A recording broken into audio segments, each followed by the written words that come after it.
कि आपको CRP, army, BSF, JKP, कोई भी फोर्सेस की आज हमने यहाँ पे तांते लगाए हुए हैं, आप इसके लिए निश्चिंत रहिए।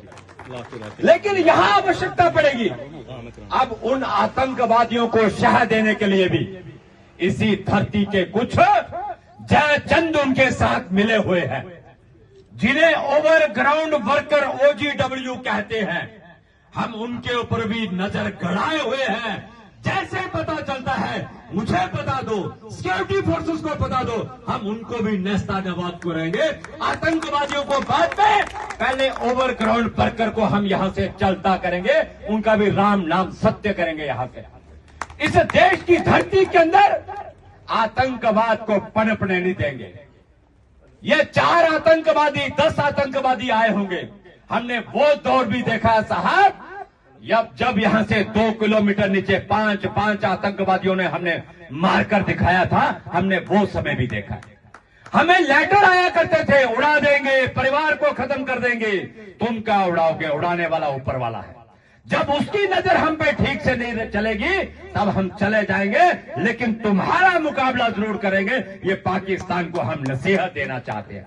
लेकिन मैं आप सबसे कहना चाहूंगा, आप इस देश के, इस प्रदेश के ऐसे देशभक्त नागरिक हैं, अगर आपके हौसले ढीले पड़े तो उनके हौसले ऊंचे होंगे।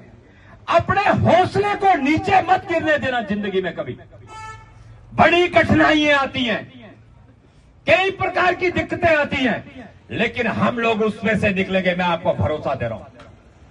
हमारी इससे पहले जो ये घटना घटी थी आतंकवाद की, जो हमारे बग्गन के अंदर, तब देश के गृह मंत्री ने हमसे बात करके ये बात कही कि सतीश, देश की सरकार तुम्हारे साथ है, चिंता मत करना। ये मैं आपको गारंटी दे रहा हूं।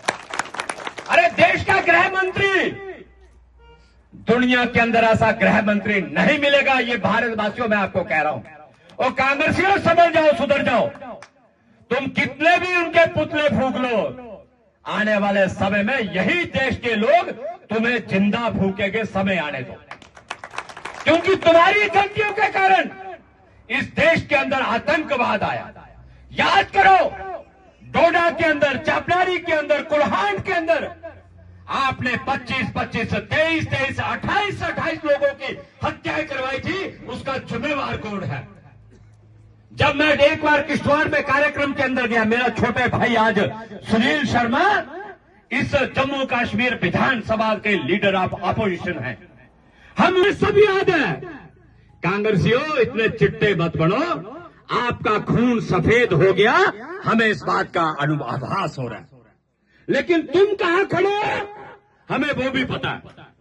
तुम्हारे कारण आज मोदी जी के हिंदुस्तान के प्रधानमंत्री बनने के बाद और देश के गृह मंत्री अमित शाह जी के बाद देश के अंदर एक भी दंगा नहीं हुआ। हमने एक बात आपसे कही है कि एक रहेंगे तो सेफ रहेंगे, एक रहेंगे तो सेफ रहेंगे। ये नारा अपने मन के अंदर बांध के चलना। और ये जो ओवरग्राउंड वर्कर जो उनको पनाह देते हैं, जो भोजन देते हैं, जो रास्ते बताते हैं, हम उनको भी चिन्हित कर रहे हैं और चिन्हित करके सिक्योरिटी फोर्सेस को वो सारी जानकारी दे रहे हैं। आपका मेरा फर्ज बनेगा, ये सेना मेरी है, ये अर्धसैनिक बल मेरे हैं। हम सबको इन सब की चिंता करनी होगी, इनके भोजन का प्रबंध भी करना होगा, इनकी सुरक्षा की चिंता भी करनी होगी, क्योंकि ये देश के नागरिक नहीं, ये मेरे भारत माता के बच्चे नौनिहाल है। ये मेरा फर्ज बनता है, प्रत्येक नागरिक का फर्ज बनता है। जब कभी ऐसे हालात बन जाए तो साहब क्या पुतले जलाया करते हैं? मजा तो तब